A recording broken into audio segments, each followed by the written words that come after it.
আয়াত ১৫২ ওয়ালাকাদ সাদাকাকুমুল্লাহু ওয়া'দাহু ইয তাহুসসুনাহুম বিইযনিহি হাত্তা ইযা ফাশিলতুম ওয়া তানাযা'তুম ফিল আমরি ওয়া আসাইতুম মিন বা'দি মা আরাকুম মা তুহিব্বুন منكم من يريد الدنيا ومنكم من يريد الآخرة ثم صرفكم عنهم ليبتليكم ولقد عفا عنكم والله ذو فضل على المؤمنين অনুবাদ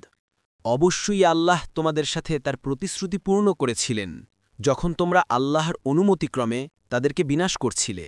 যে পর্যন্ত না তোমরা সাহস হারালে এবং নির্দেশ সম্বন্ধে মতভেদ সৃষ্টি করলে এবং যা তোমরা ভালোবাসো তা তোমাদেরকে দেখাবার পর তোমরা অবাধ্য হলে তোমাদের কিছু সংখ্যক দুনিয়া চাচ্ছিল এবং কিছু সংখ্যক চাচ্ছিল আখেরাত তারপর তিনি তোমাদেরকে পরীক্ষা করার জন্য তাদের থেকে তোমাদেরকে ফিরিয়ে দিলেন অবশ্য তিনি তোমাদেরকে ক্ষমা করলেন এবং আল্লাহ মুমিনদের প্রতি অনুগ্রহশীল তাফসির ১ নং ফুটনোটের বিবরণ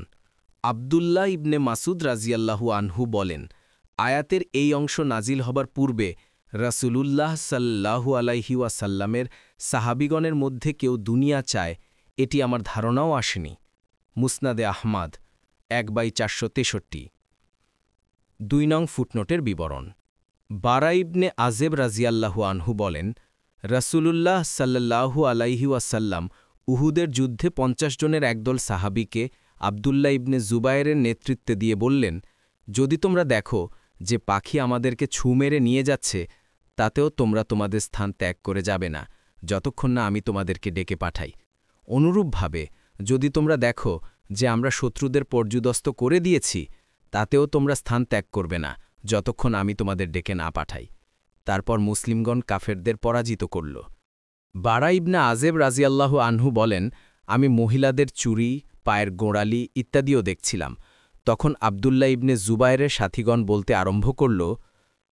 গনিমতের মাল এসে পড়েছে তোমাদের সাথীরা কাফেরদের উপর জয়লাভ করেছে সুতরাং তোমরা কিসের অপেক্ষা করছ আব্দুল্লাহ ইবনে জুবায়ের তাদেরকে বললেন তোমরা কি রাসূলের নির্দেশ ভুলে গেছ তারা বলল আমরা মানুষের কাছে গিয়ে গনিমতের মাল জমা করব কথা বলে তারা স্থান ত্যাগ করতে আরম্ভ করল আর এতেই যুদ্ধের পট পরিবর্তিত হয়ে জয় পরাজয়ে রূপান্তরিত হয়ে গেল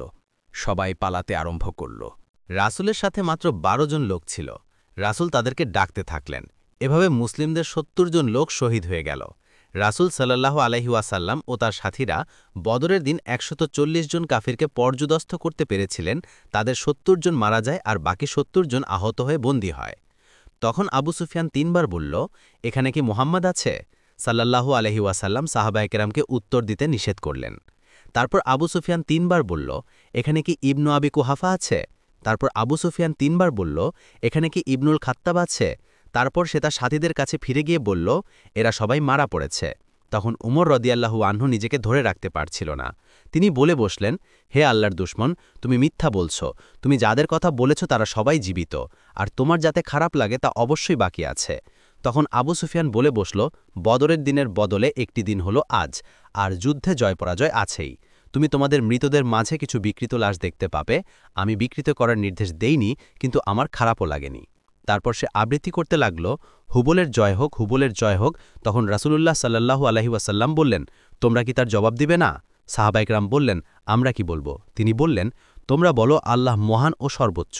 তখন আবু সুফিয়ান বলল আমাদের উজ্জা আছে তোমাদের উজ্জা নেই তখন রাসূলুল্লাহ সাল্লাল্লাহু আলাইহি ওয়াসাল্লাম বললেন তোমরা জবাব দিবে না সাহাবাগণ বললেন কি জবাব দেব তিনি বললেন বলো যে আল্লাহ আমাদের অভিভাবক সাহায্যকারী তোমাদের কোনো অভিভাবক সাহায্যকারী নেই বুখারী ৩০৩৯ ৩৯৮৬ ৪০৪৩ ৪০৬৭ ৪৫৬১